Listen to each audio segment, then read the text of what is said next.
Барлықтарыңызға сәлем, менің каналыма қош келдіңіздер. Қазақша контентті қолдап, менің каналыма тіркеліп, лайк басуды ұмытпаңыздар. Біз бүгін өте тез арада жасалатын салат түрін жасап көрсетемін. Оған тұздалған қияр және сәбіз қажет болады.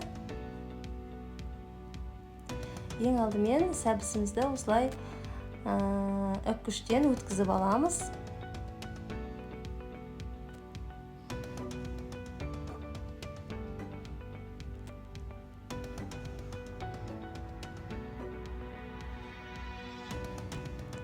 Одан кейін осылай видеодағыдай қиярды турап саламыз.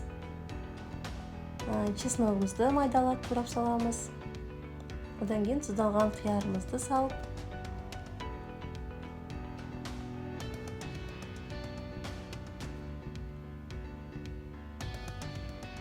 үстіне паприка және тұзымызды қосып араластырып аламыз.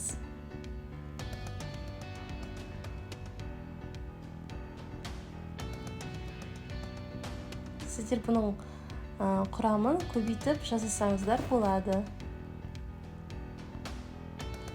Және де қыздырылған майды үстіне құйып, әбден араластырамыз.